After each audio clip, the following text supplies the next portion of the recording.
right? So for them, there's a much bigger benefit to that, right? It's helpful to do that. What is that noise? That's my phone ringing. Hang on. That's your ringtone? That is adorable. What is that? It sounds like seaside music. And he gets up running.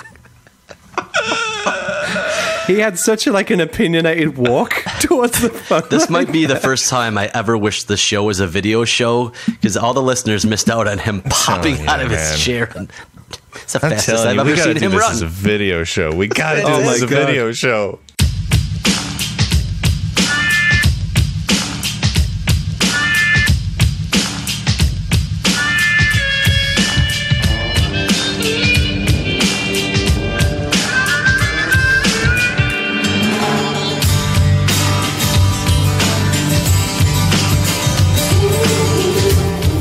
Hello, everyone, and welcome to episode 77, all of the sevens, the 77 of Bad Voltage. We don't have Bryan for the intro today. Unfortunately, he had to take off, but we do have him on the show, you'll be pleased to hear.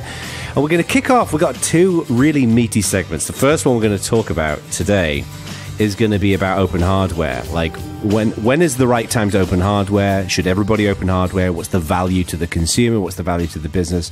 We're going to get into that in response to a very interesting question from one of our listeners. And we're going to talk about what the hell Google's policy is on chat apps. We'd like to ask Google themselves, but we couldn't decide which of the 19 chat channels they currently operate to ask them on. So instead we're going to ask one another and you, the community, what the hell are Google doing and why? And now, Bad Voltage.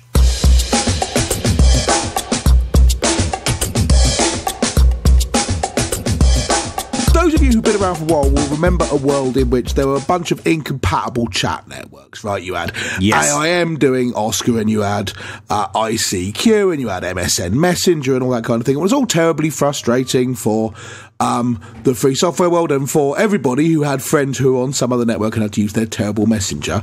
But for a few years at least, that kind of got solved there in the middle. But How was it solved? Well, do you not remember, sort of in the middle of the 2000s or whatever, there didn't seem to be this incompatible problem. I didn't find myself, certainly, spending a bunch of time saying, oh, well, I can't talk to you because we're on a different network. I think that's because you started using proprietary software. Well, no, but yeah, for the rest of us, it got solved for none of the years, for the record. It did. It got solved. Right. But this is not a proprietary software thing. If I was happy to use proprietary software, I'd still have had to use AIM and MSN and ICQ and. Right. Yes. But now it seems to have picked up again with a bunch of incompatible proprietary networks, WhatsApp, Facebook Messenger, GTalk, whatever. Interestingly, Google appear to have taken the bull by the horns here and decided they're going to solve the problem of having loads of incompatible chat networks which they don't own by having loads of incompatible chat networks, all of which they own. So you've got, about right. Yes. You've got GTalk, Hangouts, which is sort of GTalk and sort of not. You've got Allo, you've got Duo. Are all these things, they don't appear to be the same. If you can't talk to Allo people with your Hangouts app or the Hangouts app on the web, and Allo doesn't seem to exist on the web, and GTalk was XMPP and now it isn't. And what the hell is going on? I mean, what is their plan? Do they have a plan? So for listeners, how is it going to do anything other than confuse the shit out of everybody? So for listeners that may not be as familiar with the Google ecosystem of chat apps, which is an asinine thing to even have to say, I don't think you did it justice just how ridiculous the current situation is. So for those of you not familiar, let me just give you a quick overview, and this is what I could find currently. Right, there's Allo, which is their quote-unquote smart messaging app, which has that, I think, creepy smart replay thing where they try to guess what you would have said and suggest that you say it. I'll take care of my own responses, thank you. But that does no Google Voice integration. It only supports one device. So if you have an Android tablet and an Android phone, you can't use it on both. Whatever product manager let that out of the building, that's not even MVP. That's a joke. There's no desktop app. You can't set it as your default SMS app because it doesn't support it. So then they also at the same time released Duo, which is quote unquote, the tagline for it is a video calling app for everyone, where their definition of everyone means people who don't use a desktop. So not everyone. And then you have Hangouts, which can be used for SMS, although they removed one of the highly touted features, which was the merged SMS. And they just changed the layout to make it terrible on desktop. But it does have Google Voice integration, but only if you're in the US. And then for some reason, when they released Duo, they also added video messages to Hangouts, but not video chat. And while they did that, they killed Hangouts on Air because they're seemingly moving Hangouts more to the business side. But then if you get an Android phone, you get Android Messenger, which does some voice, I think, and definitely text. And then there's Google Voice, which does text and voice. And they still have Google Talk, which does IM, and they added voice to, and they have Spaces and Fi. That's all Google products currently supported. And now, to be clear, and with the Google Voice side of things, half of the Google Voice functionality is only functional from within Hangouts, and the other half is only functional from within a Google Voice website because no other clients currently function. So it's ridiculous. Additionally to that, Google Voice is only functional in the United States of America to boot. Yes. So meanwhile, I don't know what your problem is. I mean, this sounds dead simple. We make fun of Jono for using a Mac. They've had iMessenger as a unified experience since 2011. Yes. Right. I mean, there is no doubt in my mind. Someone would have to be bonkers to suggest that this is the optimal outcome. I mean, it is ludicrous. I mean, the thing that you touched on it earlier on, Jeremy, about the product management. This to me seems like something that should be gated at some point at the company, where somebody says, "Okay, what's our overall vision when it comes to messaging or communication?" And this has got to be reduced much like narrower. Is that there's fewer options. I could understand the principle of having a video app and a messaging app, like a text messaging app and a video app, to use a poor comparison, Slack versus Google Hangouts. I could get that. But to have this multitude of different apps that kind of blend together blend functionality in different areas, it's just ridiculously confusing. And given the fact that they've just announced the Pixel and Google are getting much more integrated into the hardware game, this is only going to confuse consumers when they're, particularly people coming from the iPhone, right? Yeah. And I think one of the worst parts about it is none of them are good. Yes. No, that is true. Yeah. Well, here's the thing. If we're looking at all of these things, I think we have to, since we're all obviously confused about it, I think the only way to figure it out is to assume that one of the richest companies on Earth, run by some of the richest people on Earth, have a slight clue about what their endgame strategy is. So if we assume that they do in fact know what their endgame strategy is, that means that the entire barrage of stinky, awful mess that Jeremy described to us is on purpose. So what could it possibly be for? Like, what is the end game? I'm just as confused as Stuart is. It seems confusing. I mean, from one perspective, I have the Google wants to spy on us more thing, where I just don't use those sorts of Google chat networks anymore, so I just want to tell everyone to avoid it. But even if you're trying to be involved in the Google ecosystem, I don't know what their strategy is. It doesn't make any sense. But clearly, they think they have one. I don't know that they do. I think they have individual departments trying to each vie for being the product for messaging and competing against each other, and none of them doing a good enough job to knock the other ones off. So it's just... It smacks to me that Google is operating its business kind of like a lot of big companies, where a department is like an individual startup within a business. And what's happening is lots of different departments are building interesting things, which is cool, and companies can innovate and get lots of press announcements, whatever else. But then you lose sight of the overall consistent vision, which is particularly important, I'd say, to Google, where Google is by definition a suite of services, right? No, it's Google is by definition an advertising and marketing research company. Well, no, I agree that that's their revenue stream, but the consumer, and that's the majority of their products as well. In the context of Android. Right. It's a suite of services. It's Gmail, it's Maps, it's Hangouts, it's all this kind of stuff. Right. So for the purposes what of you're marketing. Exposing to those... Yeah. Like Android only exists for the purpose of collecting data for marketing purposes. No one is denying the fact I'm just saying that all of these things must be together for that purpose, right? Yeah, somehow. I agree, but that's beside the point. What we're talking about is messaging, right? No, that's what I'm talking about. The messaging thing. No one's denying, just like everything else. No one's denying the fact that they're an advertising company, they're a marketing company, and that's how they're building these things to derive advertising revenue. No one's denying that for a second. All I'm saying is that I suspect what's happening here is that further up the chain in Google, there isn't that function that is basically making the decision that you provide a consistent vision, a consistent offering. Okay, so what's happening is you get fragmentation. I understand the argument that they're doing a kind of an internal competition, internal market, right? Because some companies do that, but Google don't do it with anything else. Right, it's not like we're seeing two different mobile operating systems or anything like that. I mean, basically, I want to say, what is your chat client? Well, one, what is your chat client? Two, why haven't the rest gone away? Three, who's behind all this shit? And four, what is his fucking problem? They have done it. They have definitely done it in the past. I think in the past, though, they haven't. They've created the products internally and maybe not released them to the level that they've released all of these. They've definitely had I can believe. Right. So this is just a case of all of them making it out the door in a more public way. I still don't understand why Hangouts isn't nearly as good as iMessage, because it's been out, they released it in 2013. They've had 3 years for something that shouldn't be that difficult to do, I wouldn't think. I mean, so, Ak, you use Android, correct? Yes. Jono, you use Android, correct? Yep. And you don't have a cell phone, Bryan, but you use Android on your tablet? Yeah, kind of, sort of. Yeah, Google free Android, but yeah. Do any of you use Allo, Duo, Hangouts, or Android Messenger at all? No. I use Hangouts, none of the rest. Yeah, I the only time I ever boot up any of that stuff is to talk to you guys because it's just so astoundingly insecure. But so no. And I don't use any of the four either. So I used to use Hangouts, but now certainly not on Android. I use Hangouts on the desktop, but so I use none of the apps. Yep. So between all four of us, not one of us uses one of the apps. That alone, the only thing I use Google services. I use Hangouts and GChat. Those are the only two, and they've been around for ages. Right.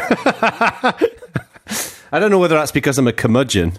Maybe, but I don't see a need to use the curmudgeon. So. I'm a curmudgeon sometimes. Sometimes the kids get on your lawn and you got to yell at them. You like, get off the damned lawn. This situation makes me wish they'd bring back Google Buzz. No, nobody. They need to bring back Wave so I can talk about this. Go home, Garcia. You've been drinking. Talk your way. No, I think Jerry's point from earlier is the key one here. A bunch of the new things feel like they're half finished. I'm quite prepared to believe that internally at Google there's a big competition and people are building rival products, and then someone says this is the thing we're going to do and we're not going to do the rest. No problem with that. But it feels like a bunch of teams have built separate things and then they all got released. And it's not like they snuck out onto a GitHub repository. This stuff was on stage at I.O. Yeah. Right? It's planned. It is it is approved from the executive level. Otherwise, it does not make it to the stage. Yeah. So therefore, in order for this to make it to the stage, it has to serve a revenue-generating purpose, which means for Google, it has to do something in relation to advertising revenue. So it just has to, because they don't do anything else. That's all they do.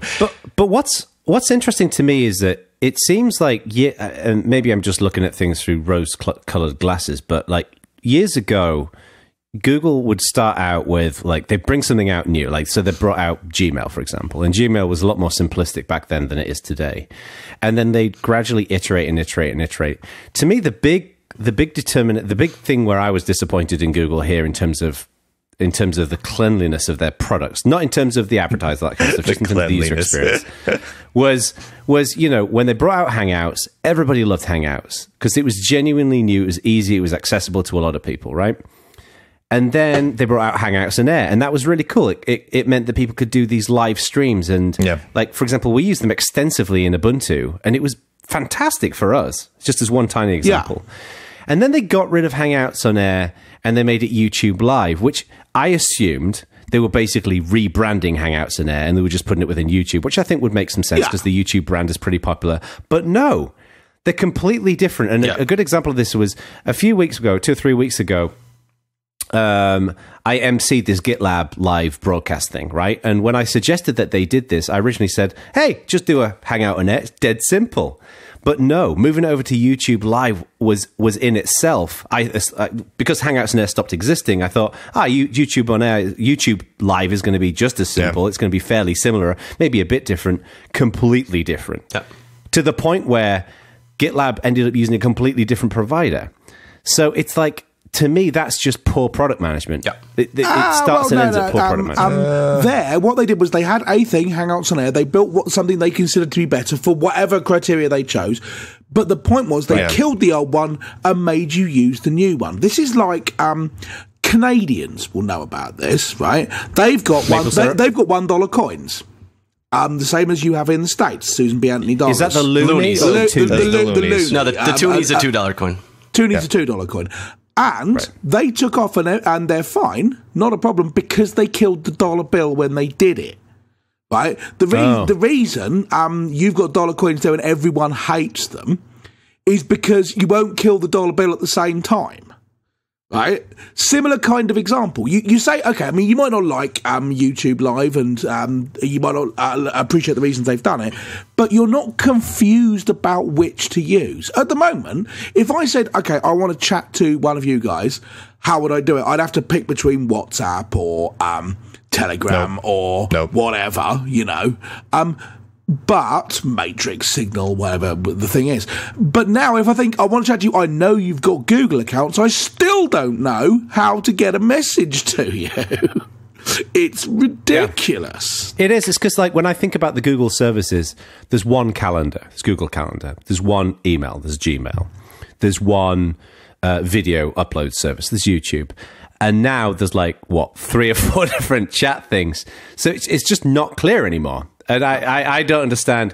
So we obviously all think that there's a problem here. Yes. What's the solution to it? Pack it in is what the solution is. Obviously pack it in. I actually don't think that there is a problem here. Like, I mean, if we're talking about the grand ecosystem of the ways in which we communicate and the different protocols and whatnot, then yeah, there's an issue there because there's way too much, and communicating with people is a pain in the ass sometimes. But from Google's point of view, I don't know that there is a problem because I don't know what their end game is. All I know is they're an advertising company that now has like 8 different ways of having chat applications out there, and I don't know what their end game is. So if I don't know what their end game is... Remember when I said in the introduction there are a bunch of incompatible chat networks and Google has decided to solve this problem by having a bunch of incompatible chat networks, all of which they own? That was a joke. You're suggesting that's the model. No, I'm suggesting it's not like the model's to be emulated. No, don't get me wrong here. I'm just saying I don't know what Google's plan here is. Clearly, they put a ton of money and resources and fanfare behind a number of these newer chat networks that Google is releasing. Yeah. So why are they doing that? That is signed off on the executive level. So therefore, at some level, the executives looked at it and said, you know what? This is the right way to go. It may be that it's a temporary thing. Maybe they're hedging their bets to see which one people like more. Maybe they're going to axe all of them but one soon. Maybe it's some grand plan to try and I do some social engineering project. I don't know. The Google guys are crazy. I just don't know how to evaluate success here because I don't understand what they're going for. I can tell you what I think. I think they're too close to the product. I think if you went to some manager who owns the division in which all this stuff lives at Google and you said to him or her, what's the plan here? They would say, no, you see, Duo and Allo and Hangouts, they're not the same thing. They're not even competing in the same area. One of them is an instant messaging app which has direct replies and helps you craft a reply by automatically dragging in data. Another one is a video chat app, and then a third one is just for talking to people and occasionally having a video call. Completely different. And you'd be like, no, from the outside world, I'm prepared for them to justify that they're completely different, but they haven't done so. I'm not sure they even could do. I think the problems are slightly different. I bet you they think they're different. You said to him or her as if these are all under the same product manager, and my guess is they're not. Yeah, and probably that's not. part of the bigger problem. Someone has to be in charge of all of it. There's got to be a message. I would guess Allo and Duo are under the department. Android team, and Hangouts is probably not. And internally, Google employees don't like Hangouts. I think it's part of the problem. I think the answer is making Hangouts better, but Google internally doesn't seem to like Hangouts. So I think whoever's in charge of that team isn't driving the necessary publicity within the company to get the resources they need to make it better, and the people driving Allo and Duo are fracturing their own experience. Oh, well, here's a possibly analogous thing. I don't know much about the messaging side of things, but I do know a reasonable amount about the website, the Chrome team. And there have been a few points in the past where, you know, in order to make Chrome do something, it required Android platform support, right? And all of us sitting in various meetings or at conferences or whatever in the bar afterwards saying, well, you know, you're the Chrome team. Can't you just walk down the corridor and bang on the Android team's door and say, do this? Right?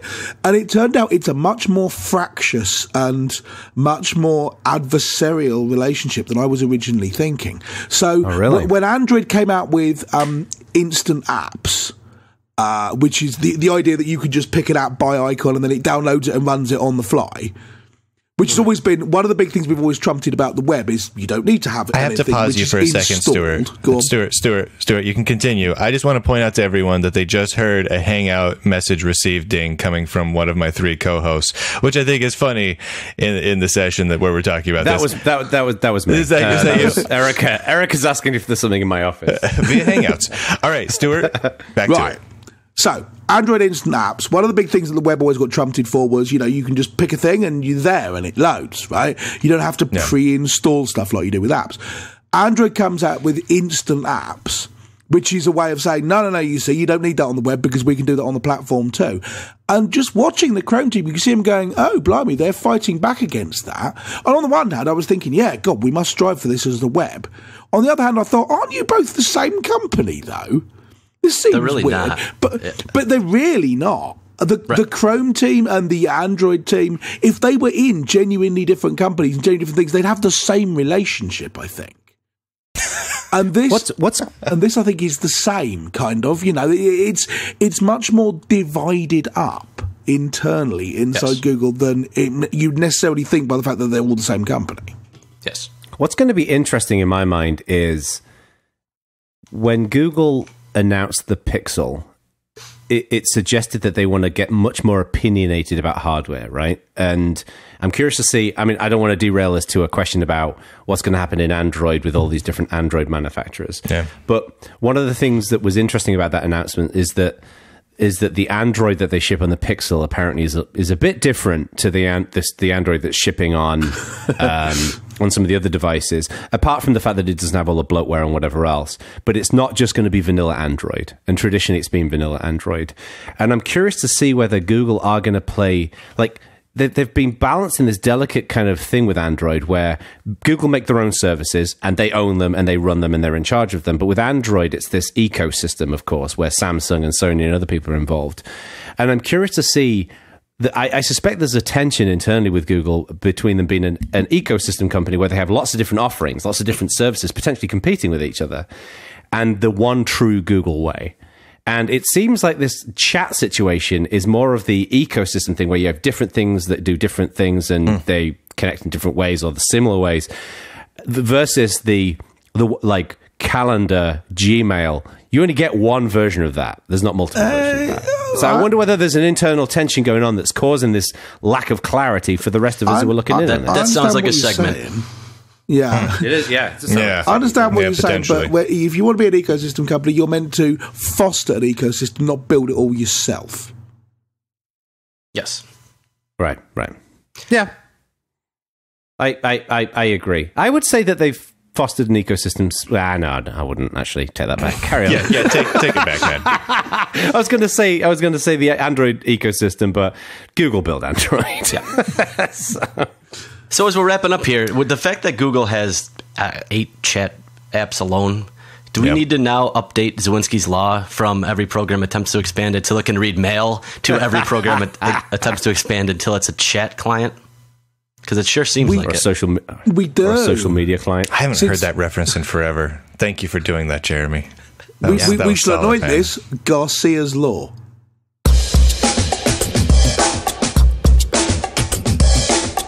So we recently got an email from Kyle, who is one of the founders of OpenMYR, which is an open source hardware company who are launching a Kickstarter. And we thought it was interesting enough to turn a segment into it. So to intro it, I'm going to read part of the email that he gave, and then we'll kick it off from there. So it says, I'm the founder of a startup called OpenMYR. We have been developing open source Wi-Fi motors for people of all skill levels. Our source code is already on GitHub under the MIT OHL license, which is the open hardware license. Right now, we are preparing to launch a Kickstarter. If our board designs are easy enough to find that a simple Google search could uncover them, then our hypothetical competitor could save a month or more of hard work and be that much faster at reaching market. After talking about the issue internally, we decided to keep our hardware designs on GitHub, but we would like your opinion. Do you think making source files harder to get, or even making them not open source, until delivery would be disingenuous, or would you have kept them open like we did? That's a really hard one. Yeah. So I have my particular take on this is that the business inclination is to keep it secret until you launch. That's just the gut reaction inclination that I think most business people are going to have, and I think that that's bass-ackwards stupid, and that's the kind of decision I probably would have made 5 or 10 years ago. I think that opening it early provides more buzz around everything. So you start talking about it open early, you get the schematics out there early, even if they're not finalized. You start working with technology journalists and bloggers and whatnot early, get them excited about it, get them looking at it, get them giving feedback on it, get the community involved to do some of your engineering work for you. That's always handy. I think there's just too many benefits to not do it that way. I think though most companies would say let's keep it secret until launch. Though I would say yes and no with what you just said, Bryan. I think we'd all agree that open source hardware, and the more open source hardware there is the better. However, from the companies that I've worked with that have done open source hardware, it's really hard to do it well. And I think it really depends on the value of open source hardware to your punters, right? So to provide an example, yes, please. So to provide an example, with a company, I've worked with 2 or 3 companies who've done open source hardware, and one of the things that they found in all of these cases is you get a very, very limited set of contributions from the community, because most people just don't have the equipment set up to kind of iterate and work on open source hardware. Most definitely. So by definition, it's an expensive proposition to provide open source hardware, and you might get limited benefits. However, with some of these companies, the kind of people who are their customers are interested in open source hardware, right? So for them, there's a much bigger benefit to that, right? It's helpful to do that. What is that noise? That's my phone ringing. Hang on. That's your ringtone? It's adorable. What is that? It sounds like seaside music. And he gets up running. He had such an opinionated walk towards the phone. This might be the first time I ever wish the show was a video show, because all the listeners missed out on him popping out of his chair. It's the fastest I've ever seen him run. This is a video show. We got to do this as a video show. He just walked. Jack has this show, Paw Patrol. He walked like the mayor of the bad town in Paw Patrol to go and pick up. Hey, Ak. Sorry about How far away was your phone? Wow. Anyways. It was plugged in on the other side of the room, which is why I didn't think about turning it to silent mode before I started. So the real question is, was that an Allo message or a Duo message? It was neither. That was actually an actual phone call. Right. So wow. Rock out like it's 1995.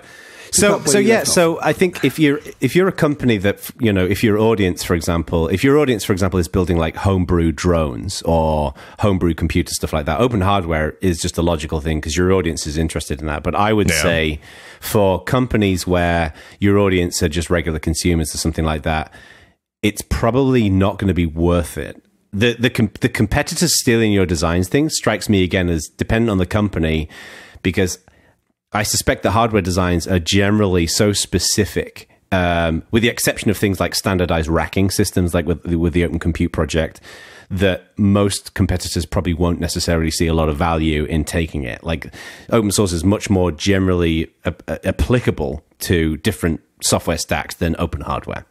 So I think a lot of it really depends on what you're doing. Yeah. I think especially in the hardware space too, people iterate on hardware, especially in Asia, so quickly that if you're doing something simple, they won't have saved a month, they'll save a day, and that's not going to do anything for you. Yeah. Exactly. On the drone side are more complicated things, it's a different story, but this is just as a component, I think it's a different story. You know, looking at it realistically, though, there's real benefit in giving your competitors a leg up with a little bit of a head start with some open source hardware. Like, back probably, 15 years or so ago, I was working on this project that was this classroom wireless that communicated over RF signal, little custom hardware board that let kids take tests that, wirelessly beamed the results back to this little base station that we built. And we had this cool little thing. So it was a cool little digital test taking system. This was 15 years ago, so all the cheap hardware that could have just done that nowadays. And we had to develop it all realistically, really from scratch. Whereas if we could have looked out there and seen something somewhat similar, just kind of adjacent to what we were doing that was open, and we could have looked at the specs for it, we would have so quickly contacted whatever company or project or people were behind that, tried to work with them, tried to give them work to help us to make it, and to kind of pull that all together. It would have saved us time, it would have saved us money, it would have given the company who made it originally more work. Like, it would have been great all around. And so even for the scenarios where it's really specific hardware, because that was a very specific thing, I think there's still a profound benefit in it. And I can't think of a single scenario where that wouldn't be beneficial. I'm sure there is one. I just can't think of a scenario, a type of a piece of hardware to build where you've just got to keep it secret. Like, that doesn't make any sense to me. I can't think of where that would be beneficial to the company building it, the other people competing with it, or the consumers. Like, I can't see anyone benefiting from any of that, except for maybe, like, I don't know, the NSA, if they want to make sure there's a special custom chip to hack into a computer or something like that. But outside of that really weird scenario, I can't think of it. So just to add a little bit onto what you said about getting kind of buzz around the product, I think what a lot of people don't realize is a competitor taking our idea sounds like something that's really should be a concern. In most cases, especially for small projects, someone stealing your idea is not the issue. Your idea getting enough support to be a viable product is a much, much, much bigger issue. That's a much bigger threat. So getting extra, getting more people to support a small project is way more important than someone stealing the idea. In my experience, way more. The distinction here, I agree with you, but the distinction here is not that they're worried about someone stealing their idea. They're worried about someone putting exactly the same product on the market without having to pay for all the research. This is not stealing the idea. This is stealing the thing itself. Right? Cory Doctorow may say, no, you see, I can put my books out there and loads of people read them and it gets the word out. And it does. But I'm not convinced it works if you're me rather than Cory Doctorow or Neil Gaiman or someone like that, right? And this is the same thing. The thing they're worried about, is precisely, they say, here is our thing. It's a new thing, right? But we put it on the market. Someone just beats us to market with it, which is much easier if they don't have to do anything other than take the hardware specs and give it to the factory next door. It absolutely That's not how it works, though. No, it's totally not. At the rate at which Chinese factories can now replicate hardware, the idea is what's important. Redesigning that board over there happens so quickly. Yes, but if you've checked your schematics into GitHub right now, and if the thought is that it's truly ready, like those schematics are ready to go right over here to a shop to get up and running and cranking it out, what's stopping you from doing that at that point, right? So realistically, you haven't given anyone an advantage over what you already have. You just haven't. And the reality is there are a million things to think about when producing even a simple PCB inside a simple plastic enclosure. There's a million things to think about logistics wise, shipping, sourcing of parts, everything. Even if you're doing it in what seems like a turnkey Chinese factory that you're doing it on the cheap, there's still a ton of things to figure out. You're probably going to need to fly it to Chengdu and sit down with someone for at least a day to get up and running on anything other than, 3D printing 3 or 4, units at a time. So there's a ton of work there to do. It's not like someone can just come along, grab the schematics and go, aha, I've got a business now, wee, and run off and they're all rocking out. You can't do it. Well, I'll tell you what. Then let's say I accept that. Right? I'm not 100% convinced I do, but let's say I do. This is a fundamental shift in the argument we're making, because it used to be you should open source stuff because you can build a community around it and because it's ethically the right thing to do and so on. And now we're basically shifting to, well, you're going to get copied anyway, so you might as well. That's such a counsel of despair. One software, one hardware. You're talking about two different... Open source hardware and open source software are fundamentally always going to be a little bit different. The ethical agreement, the ethical part of it goes to both sides. The other part of it doesn't.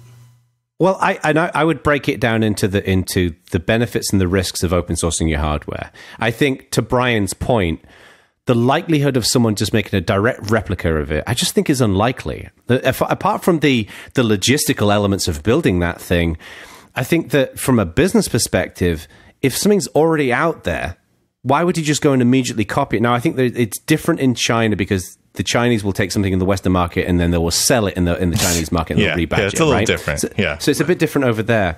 So I think the risk itself, frankly, is, at least from my perspective, I don't really have much evidence to back this up. I just haven't seen it, is really low. But then the second question is around the benefit, and that's why I was saying earlier on, I think the benefit really depends on what you're doing, because if the consumers of what you're doing, there's always going to be a benefit to humanity to open sourcing hardware, and we all support that. But open sourcing hardware is a somewhat expensive process to initiate on, and if your expectation here is you're going to get a battalion of community members contributing to that, I just don't think that's accurate for most companies, with the exception of companies that are focusing on. I know the word community is fantastic, but I don't even know that the word community needs to be involved here. From a business perspective, there's a real viable and tangible monetary benefit to having all of your hardware, including cases, chassis, boards, everything, full schematics published out there. What is the monetary business value of open source in the I think there'd be more open source hardware if that were the case. But no, see, this is the thing. And if I were to say, let's make I don't know, this little audio breakout box I've got next to me, right? Okay. I make that, ship it out. Good. Sales do well for 2 or 3 years. It's time for me to move on to something next because sales are slowly dwindling. There's still an existing user base out there. I don't want to have to support them anymore with new hardware. Now that it's all public, it's entirely possible, if the user base is at least a little bit decently large, for someone to come along, build a mom and pop shop out of both repairing, replacing parts for those particular units. You've then alleviated the need for certain kinds of support internally within your organization. But I think we're talking about two separate things, though. The componentization of things, I would agree, because the idea of getting new parts and fixing them in the same way but if they're open, you don't need to worry about sourcing the components anymore. But what I'm saying, I think there is a difference between a modularized piece of hardware, because I think there is always benefits then, because people can do repairs and stuff like that. Totally agree. Yep. But in terms of the openness of the hardware itself, the openness of the chips, the openness of the PCBs, the architecture, I think there is a very, very minor general consumer benefit or business value towards that. I just don't think if you're modular but you're not open, then it's pointless, because unless you can come in there and replace a module with it with something that can be produced in the current day, then what's the point of it having been modular? So you need to have the open in order for modularity to actually function in the long term in a viable way. I think you make a great point about if, for example, like PCs, right? You can plug in different graphics cards and stuff like that. They're not integrated components, right? The idea that you could take, with your audio breakout box as an example, right? There'll be a DSP in there. If you could then take that DSP, take it out and put another one in there, from a different company, or I absolutely agree with you on the value of that. But for the development of open designs, which I think is what we typically associate with open hardware, I just don't see as much of a benefit. I certainly think there's a niceness benefit if you open source the, for instance, the chassis, right, the 3D printing guidelines or whatever you use to print the plastic box that the thing comes in, right? That's great right. If you bought one of these things and you drop it on the floor and want to 3D print a new case, or it's great for someone who sets up a little mum and dad shop, or who wants to make a small business doing cases in blaze orange for your little audio breakout box. What I'm not seeing is where the financial benefit to the original creating company comes from. Right. I'm not sure. I'm not sure there is one. That doesn't necessarily make it a bad idea. I think if it's revenue neutral and you've got the choice between doing a nice thing or not doing a nice thing, you ought to do a nice thing. No, I'm not sure there's a massively compelling argument other than the ethical one for doing this, and the ethical one has had little to no. It could actually have a negative impact, because if someone buys your audio breakout, hang on, hear me out. Conceivably, you could have someone buys the audio breakout box. It breaks, so they take it into someone to get repaired. They then go and buy some kind of knocked off, non-certified component because it's open. Happens all the time in closed systems. And then it doesn't work well. All the time. So then what happens is the consumer then calls the company who's now sunsetted the hardware and expects literally support. That scenario happens every day 1 billion times with closed hardware right now, especially in the audio industry, which you are very well aware of. So that example, you're not switching out components inside the closed hardware all the time. It literally happens constantly. It is a constant thing. And if things were open, things could be you could at least build things to spec. You could replace things with theoretically identical components. But then you'd need to certify the hardware. Not if you don't necessarily have to support it if you're the company that made the original piece. If I build an audio breakout box, I componentize the hardware, and then I'm going to just let anyone go off and build their own kind of ramshackle interpretation of the spec. Yeah, that ends. It's going to be bollocks. It's going to be a nightmare, and then it's going to be a giant stream of support issues. I ought to point out what you've just described is the open source world. Right? The whole point is that you put a spec out there, and someone's allowed to build a ramshackle version if they like. That's what open means. That's the whole I agree with you. I'm not talking about the value of it being open. What I'm talking about is the support implication for the company. Is significantly better than if it's a fully closed system. Significantly. As someone who's built and sold hardware commercially for at least a couple of years, this would have been way easier had things been completely open, not just from the company I was working for, but the companies we worked with. It would have been easier for us. It would have been cheaper for us. Even if we were doing all the initial work ourselves, just from a support perspective, it would have been a better idea. And looking at it realistically from the benefits to you as a company, it's the same sort of benefits that the people like Cory Doctorow and myself get from the PR boost of being open. That means you get 1 million open warriors behind you pushing your stuff forward. Now, if you're coming out with a brand new little piece of hardware that's kind of a niche thing and no one's ever heard of you before, you're not going to get noticed. And to Jeremy's point, that's the biggest danger. If no one notices you, you're not making any money. So what was the point of existing in the first place? Wow. So you need to get an army behind you. And this is an amazing way to do it. And it works profoundly well. Here is an interesting thing. What Bryan just said there, you get the sort of people who like the idea that you have open hardware. You get that community on board by having open hardware. Yes. The interesting thing is this. Kyle says right at the end of his email, do you think, quoting something that was read out earlier, do you think making the source files harder to get or even making them not open source until delivery would be disingenuous? The point being, I don't think they were talking about keeping this closed forever. They were talking about maybe keeping it closed until they delivered the hardware and then being open.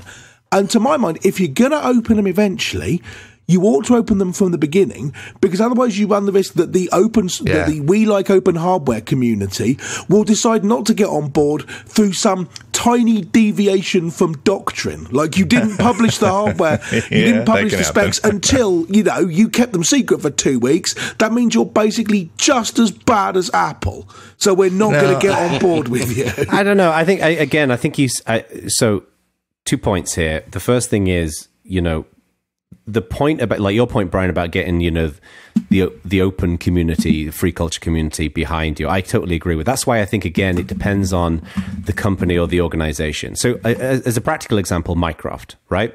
Mycroft from day one, open source, open hardware, the whole deal. And they've got the open source community behind them. Like, we all think it's brilliant and we love what they're doing, right? I think that then if you were to compare it to someone like Samsung or Sony, they probably wouldn't make a dent in the sand having the open source community behind them. They just don't care as much. It's not as critical to their success. The second thing is, in terms of like whether you open them up at the beginning or at the end, again, I think it depends on what your outcome is. Like, to me, a company that, let's say a games console maker, let's say Nintendo, right? If Nintendo would basically, when they stopped selling the Nintendo Entertainment System, if they basically made all of the hardware designs completely open as best they could with any patents and stuff like that. Yeah. And they basically said, you know what? We will not support you at all from now on. The support for all Nintendo Entertainment System related products is completely over. Don't come knocking to us. But everything's open now. Go and knock yourself out. I think that would be amazing. Why don't more companies do that as they sell the next generation of hardware? Because it seems to me like that would sell more of their products in the long run. So I'm confused why more companies don't do that. Major reason number one why companies don't do it is that they just reflexively, organisationally don't open stuff. And the second reason is it's almost always not entirely their thing to open. What would be the point in saying, here's the open source schematics for half of the Xbox? But you can't have the rest of it because that's a bunch of cards. Because they licensed it from NVIDIA and Intel. Well, that is the case in a lot. But even opening what you have, I think, would get a lot of people behind your product and behind your company. It would really increase the value of your brand, as they say. Yes. But in a meaningful, long-term, systemic way. A good example is Raspberry Pi. Right, it's not completely open. It uses some binary blobs in the kernel for the GPU core and that kind of thing. But it's mostly open. It's well documented. It's well spec'd. It runs open source. One of the interesting things, since I mentioned the PS3, there is an excellent talk from the Chaos Congress 4 years ago, might even be longer than that now, about the people who hacked the PS3 to run Linux. Right, and they basically talk every year about how someone's got some console to run Linux, right? And the PS3 took loads longer than all the rest, but not because it was significantly harder. Because when Sony shipped it, they said you can put Linux on it. So no one bothered to hack it. The point is, once you've cracked the security on it in order to be able to run Linux, you can also use that to run pirated games and homebrew, right? And it's the pirated games that's the important thing. But while it's the party games are the important thing from Sony's point of view, Muppet, not from my point of view. No. I was with you. I just didn't want to say anything because I wanted to let it stand. Most out of context comment ever, right? Shut up. Snip that one out, listeners. Snip that one out. But this is the point. So obviously, console manufacturers are against the idea of people hacking stuff to run Linux because you end up breaking the security to do so, and then people can run pirated games. When Sony shipped the PS3, you could run Linux on it. There was a known, documented way of doing it. You didn't get access to half the Whizzy Games hardware, but that didn't matter. You could still run Linux. So none of the Linux people got involved. It was just pirates trying to hack it who basically aren't as good at technology, right? So you got mod chips, but no software hacks. Then Sony closed it off, said you can't run Linux anymore, but they came out with the PS3 Slim. And they said it was a hardware problem. It was all, in fact, lies, and Linux ran on it fine. So then the Linux people got involved in order to break the security, and now they've done it, pirated games. But the point, it was put off for ages because you opened up enough to stop the open source market seeing you as the bad side.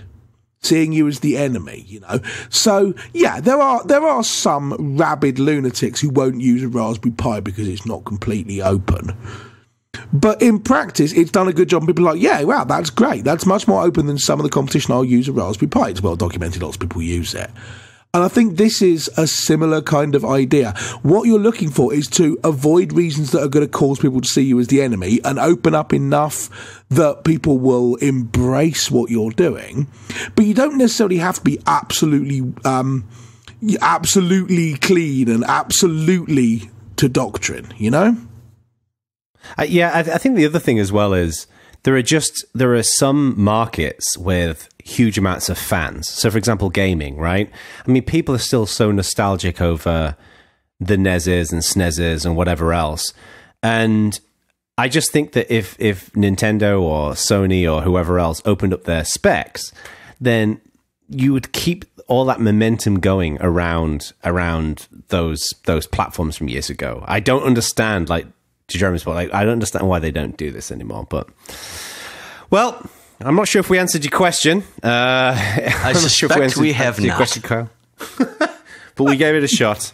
I don't think Carl Berezin sent us the email with the hope that we'd go, here is the answer, give him one sentence, and then close the segment. What you've got is a bunch of opinions, and there will no doubt be a whole bunch more opinions on community.badvoltage.org. So if you have thoughts on when people should open source hardware, when they shouldn't open source hardware, which thing, if you were building it, would you think, no, you know what, I'm keeping that secret? Which do you think ought to be kept secret by other companies? Are you more towards the Bryan end of the world where everything ought to be open and there are good reasons for that? Or are you more towards the Sony end of the world who don't think this? And also, Kyle, send us one of your OpenMYR ESP8266 thingies and we'll do a review.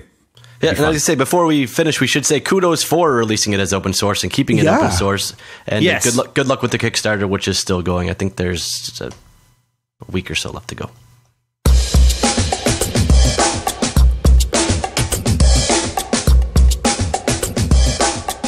So there we go. We have another show in the can. Thank you for listening, people. This is, it turns out, it was brought to the attention of all of the presenters that we're about to, have we hit it yet? Or we're about to hit it? We haven't less than a week away. Yet. Yep, it's a week to go until our 3-year anniversary. First show came out on the 24th of October, 2013. Right. This show was released on the 20th of October 2016, assuming I don't break the upload script and Jono actually does his job for the first time in about 2 months. That would be excellent. It's also encouraging as well to me that two things are consistent with Bad Voltage. One is that at the beginning of our run of Bad Voltage, we were accused of probably pod fading, and last week we were accused of probably pod fading. We were, as well, yeah. So. I find it disappointing that Joe Ressington is apparently rest fading, but there you go. Well, I missed the second pod fade. Who accused us of pod fading the second time? Joe did from Linux Luddites. Although that's possibly just because we haven't bothered to ship a C90 cassette tape with the show on to him. Well, actually, being serious, I have here on my desk showing to the other presenters. Oh, where's the camera? You got one. I did. Look, this is an actual cassette tape of a recorded show by the System AU guys. They recorded a cassette tape and sent it to people. It's wicked. It took me 6 months to find an opportunity to play it, because have you got a tape player? I've got a tape player. I do not know many people left with a cassette player. Record players all over the place. Cassette players. I've probably know more people with an 8-track player than cassette players. It's got it's basically one of their shows, essentially, right? It's got some music on there, so cool. and some conversation, and there's a weird sped up bit and stuff like that. And whoever it is they've got someone who does the little intro voice for the show. It's System AU, and brilliant voice. Whoever it is who does it, I'm super impressed with them for having the movie trailerist of movie trailer voices. It's really, really good. But yes, anyway, so yeah, you should listen to System AU. One of the things I love about that, I met the System AU guys when I was at LCA. Oh, really? Year, cool. And they're just Yeah, they're absolutely, as you might imagine, they're just so much fun to hang out with. They were great. And they gave me one of those cassette tapes. And I'm sure you guys are the same. I get so much crap when I go to conferences, and almost all of it goes in the bin. But that's just so different and unique. I kept it. It's in the other room, but I just think it's brilliant what they did. We got to start pressing Victrola or something and give them out at conferences. We got to up the bar here. We do. We'll have a big wax cylinder with the Bad Voltage logo on it. Yeah. Bad Voltage wax cylinder coming soon. / get involved. Absolutely. That's the best idea we've had in ages. Let's do that. But yes, so that was a show. Yep. Thank you very much. It was a show. Just a quick note. If any of you are going to be at All Things Open next week, in Raleigh, which is this great conference put on by a great team, Todd and Co. Jeremy and I are both going to be out there. So if you're listening to the show, be sure to come over and say hello. Is Bryan there as well? I don't think Bryan's going. Right, okay. I'm not, but it is on the other side of the ocean. I don't think so, no. So So we're going to be there all week. Thanks to Red Hat for sending us out. Yeah, because we're out with the opensource.com people. So why? It's going to be a good time. Why are Red Hat sending you out? Red Hat's not sending us out. Actually, opensource.com is right. Basically, opensource.com is open source. For those of you who are not familiar with opensource.com, is basically a website with loads of open source articles and news. It's sponsored by Red Hat, but the team are pretty independent in how they operate it. Right, and they have a group called moderators, which are not like forum moderators, just basically people who create content and help with the site. I joined about just over a year ago. Jeremy joined recently, and then they have basically a moderator meeting once a year at All Things Open. I think this is actually going to be the second one. I think they only did it for the first time last time, and they basically file the moderators out. So, that sounds cool. It's really cool. So yeah, Ak, you should write some content for him. You're a good writer. There's loads of good stuff. I'll carve out a space in all of my copious free time that isn't taking stuff out of cardboard boxes constantly. Yeah. Castle Langridge has changed. It's in a new place. It is. Yes, I have moved. Packed up all my stuff, moved about a third of a mile down the road, and then unpacked it all again. Did you just walk down the street with your couch, or did you actually hire movers or move it yourself? I hired movers. Not only did I hire movers, I'll dig up a picture from somewhere. I took a picture of the van they arrived in, which was this gargantuan truck. And I'm looking at the window going, you see your truck? Oh, you can move Buckingham Palace with this thing. You're aware I've got a 2-bedroom flat, right? And so they ended up sending it away, and then they had to bring in a Luton van and everything. It was all, total nightmare. But the move happened in the end, thank God. And last night we unpacked the final box. Which had books in. Glory. I've still got a million cardboard boxes. They're just all empty. So if you know anyone who needs any cardboard boxes before tomorrow when they all go in the recycling, shout quickly. It reminds me of when you told me that you moved somewhere years ago, or you moved in before Sam, that's Ak's ex-wife, and all he had was like a computer and a kettle or something when we moved out, actually, is what that was. That was moving out of the house in North Walsham. We had to move everything out, but I had to stay behind for a week or so, and I needed to work and things. So I had a computer and a blow-up mattress on the floor and a carrier bag that was hung out the window, which had things like butter in it so it would stay cold, and that was it. But it was this real kind of, imagine no possessions, nomadic existence. So I found myself by the end of the week thinking, do you know what?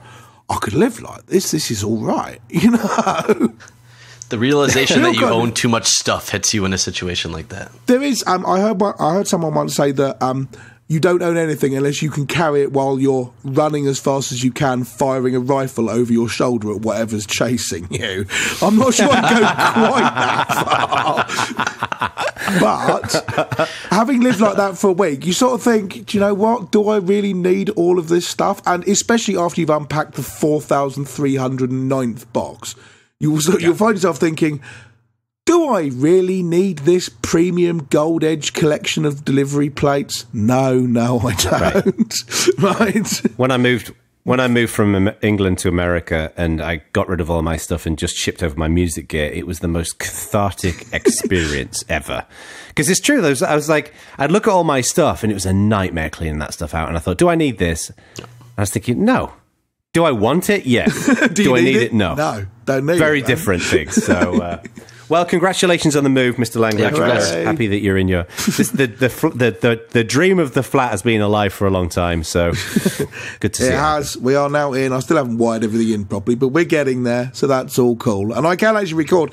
And part of the nice thing about it is all I need to do is just the microphone. I can just pick it up and move it to the other part of my desk now, rather than having to disassemble my desk in order to have room to put the microphone on it.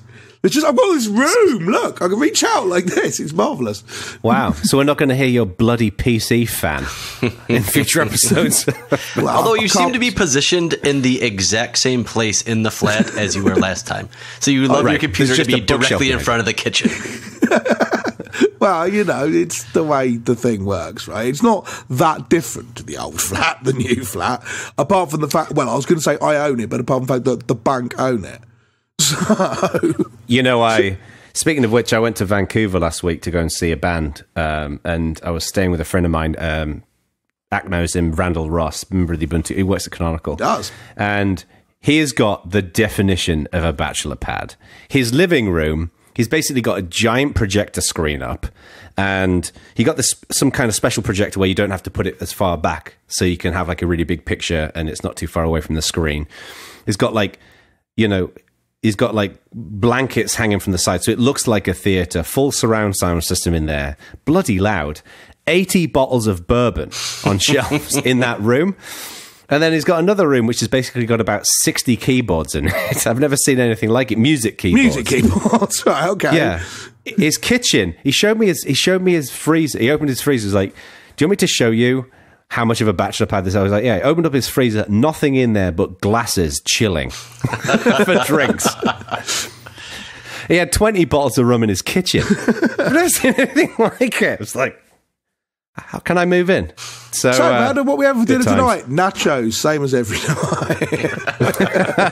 night. So, wow. Yeah. all right, I guess we should probably wrap it up. We should. Yep. Yes. So we should be back. All four of us again. Hooray! Hopefully. Yes. In a few weeks. Have a good time. We will see you after our 3rd year anniversary. Yes. Bye. Glorious. Bye. Thank you.